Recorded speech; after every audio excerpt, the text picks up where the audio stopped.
Hey, it is your buddy Peace and Harmony with you here today. And we're zooming in and focusing in on a great topic. I think it's so important for all those empowered harmonizers who have experienced relationship with a covert narcissist, a borderline, or a psychopath. And that is the experience of hyperarousal or hyperadrenalization.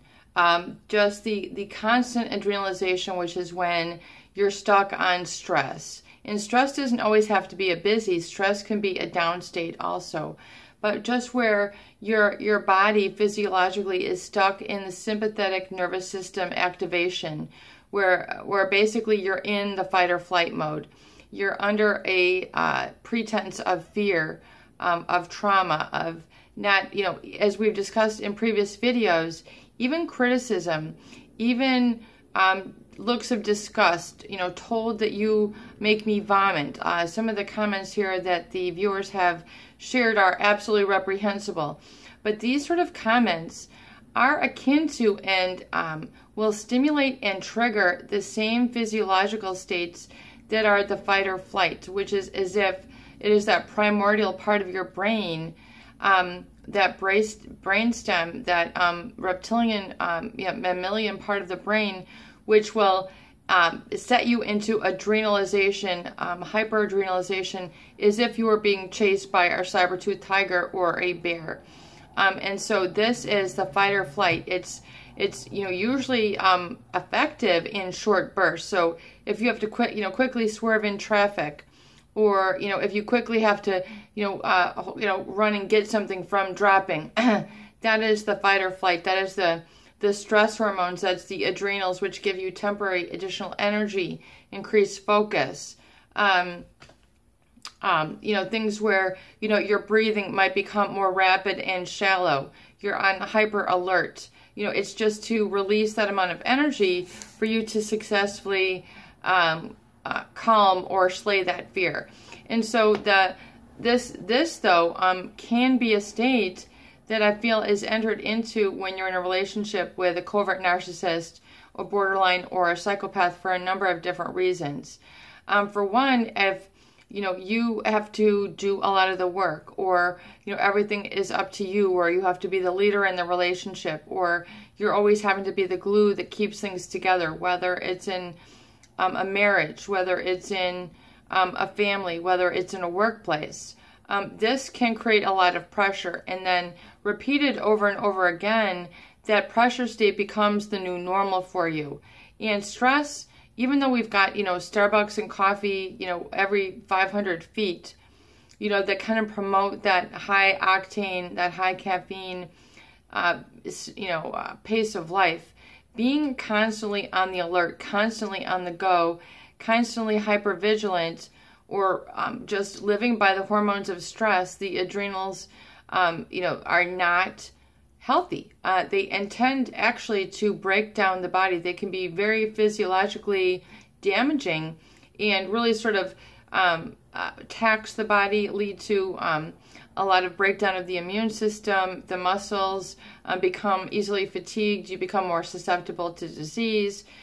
You engage in what's known as armoring, where you might be constantly, trying to hold your muscles in a specific position, and you might not even realize it. You might clench your shoulders up. You might clutch your gluteus maximus,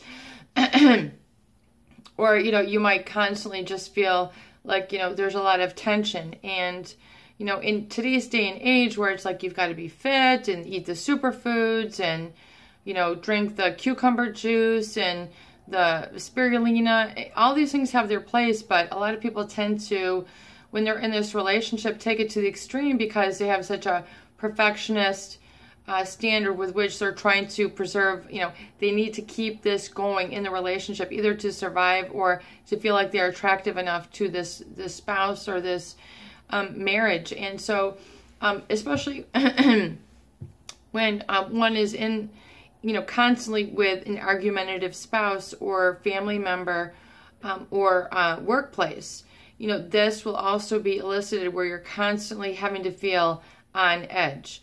And as we discussed, it's okay for temporary bouts, but to be around this chronically can have its physiological effects, and it can cause you to not breathe, slowly and deeply. It can cause people to hyperventilate, and breathe very shallowly, very superficially. They don't realize that they're not able to just come into a relaxed body because they're so prone and used to being attacked or being felt that they're not good enough, that this is just automatic for them. It's an automatic pattern. So, it's important to acknowledge this and then break the pattern of stress. Break that pressure. Realize that the pressure, that you might have felt under this relationship is not healthy. And it's okay to say, okay, there is no pressure right now. As I say, there is no pressure written on the wall. There's no pressure written on the ceiling. Let's just take a deep breath and come into a more relaxed body.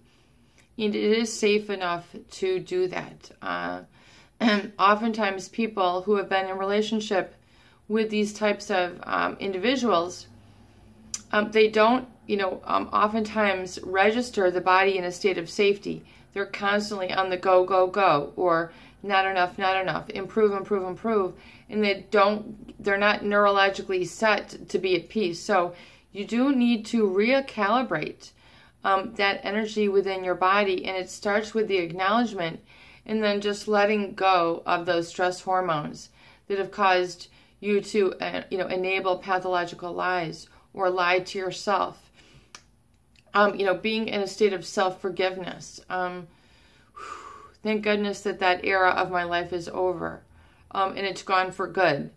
Never again, just decompress, be able to come into a state of peace, and be able to call that feeling of peace. And even while you're working, your busy part of your day, just, reaffirm to yourself and say your affirmations maybe during those times. I am at peace, and this is good. I am at peace, and this is good. I am at peace, and this is good. And furthermore, just allow yourself to feel how that resets your breathing, your focus, the musculature. You might have a drop in the shoulders. You might have a drop in the arm. You're not, constantly trying to make a bicep. You're constantly not trying to clench your stomach, clench your glutes, trying to armor up and brace yourself up. It's very important to do that so you can begin to work in a more balanced body, and then your vision will follow. You're not hypervigilant, and your vision is following on that hypervigilant or paranoid sense. So that's very important. And then also to realize when we talk about resetting this and how it works into your recovery date, doing your journal, realize that when you begin to create, you're calling forth the powers of the Creator. When you begin to plant a plant, or get a new bird, or begin a new painting, or just write in your recovery journal, you're in the act of creation, so you're engaging the very act of the Creator. And it's really important that you begin to then take that to the next level in terms of creating or mastering your emotional states. And then beginning to, move up from, those other disempowering states, knowing what those are, and then stopping the cycle of where that had taken place in your life, or the reason or purpose. Okay, it had served its purpose. For now, let me try a little bit of gratitude, or let me try a little bit of taking, gentle activity. Let me engage in gentle self-compassion or forgiveness of those people who hurt me and let them go. And because the grudges, that you carry will hurt really yourself most. And it's just very important that you then engage in that space of being safe, and then it is safe to create. It is safe, to sew. It is safe to make a painting. It is safe to make a new dinner. It is safe to get some new spices. It's safe to go out into nature and maybe go to a beautiful picnic place and do some grilling outside. Creating new opportunities.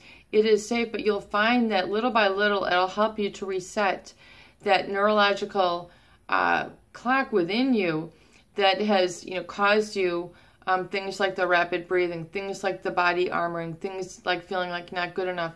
all those feelings will begin to dissipate and dissolve as you engage in those more positive activities that you're able to identify once you release the fear. It is your buddy, Peace and Harmony, with you here today. And I want you to do this. You can do this. Give it a try, even if it's for 1, 2, 3, or 4 weeks. See how broad your horizons can be just by plugging in these little gentle changes, one day at a time. It's your buddy, Peace and Harmony, with you here today. I hope these videos do help. Please share and please subscribe for more great tools, videos, discussion, and support.